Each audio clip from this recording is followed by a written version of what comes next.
I was down there waiting for the bus to 105, and then all hell broke loose. Police say 2 officers were in an unmarked car when a man sped past them. They turned on their lights and pulled the car over, but before they could even get out of the car, police say the suspect opened fire. Officers were able to get out and fire back. That's when the suspect got back in his car and crashed it on the side of Mercy Drive. I heard 4.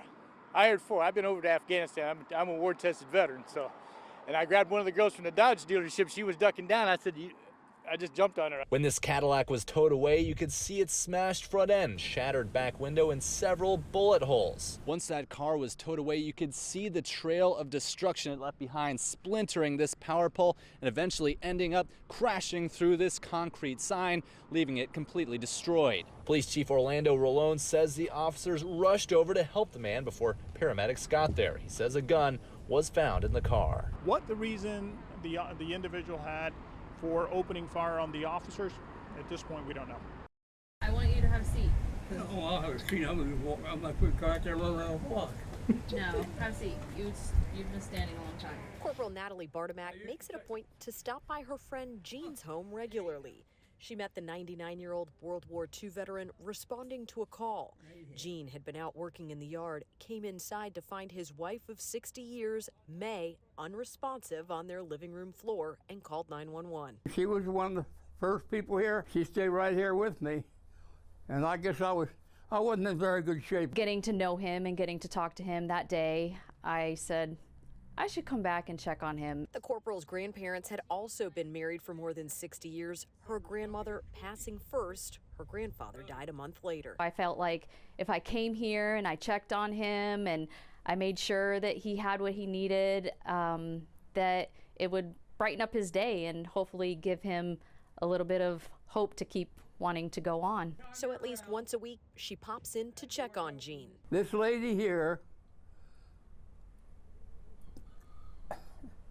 that gives me a reason to live. Most of the time, they'll just sit and talk. He has like a wealth of information that a lot of people don't sit down and take the time to really listen to people and get to know their story. It's hard to tell who enjoys the visits more. This has been my godson. She's been my friend. And F-R-I-E-N-D. What does this friendship mean to you? Oh, it means the world to me. I see how happy he is when I'm here, and he brightens my day. In Orlando, Holly Bristow, Fox 35 News. Hey, Orlando Police! Anyone in the vehicle? That's Orlando Police Officer Thomas Peterson shouting. An SUV was in the pond near the on-ramp to I-4 from 408 East. He quickly learned someone was inside and the car was sinking. Actually, he's going down more. There was no time to wait. Fellow officers Jeremy Harmon and Gavin Crow realized they had to jump in. Go in.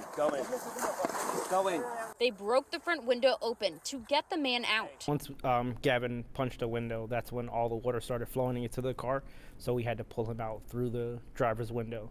So at that time, I think he started panicking more because I think reality set in. Hey, careful! Hey, the car's moving, careful! He's potentially in his death box, so he's pretty scared for his life. And as we pulled him out, I don't think he was really realizing that he's out of the car. Yeah. And so he was still like fighting. More officers arrived on scene as the man was dragging them down, and they were all gasping for air. So Officer Brian Cassane and Officer Peterson got in to help their brothers in blue. There were 4 of us acting as buoys in the water for him to grab onto. So each of us we all got dunked a good few times trying to help him stay afloat. But I guess as he grabbed onto one of us, another one would go back up. So we were taking turns breathing. Officer Harmon then got a hold of an actual buoy that the squad threw out to them, but the elements were still against them. Somebody grab Jeremy! We both went underwater. I don't know if he was pulling me or if his weight was dragging me, but at that point I was just like, I'm gonna do my best to swim. And I guess there was like algae as well that was just attaching to all of my equipment that I still had on. The brave officers getting the man to safety unharmed. Courage, pride, commitment. The Orlando police officers thankful their teamwork saved a life. Our whole squad being there to handle it and coordinate it together. I take a lot of pride in that, knowing that we can operate like that as a squad and I guess I'd get the job done, save a life in the situation.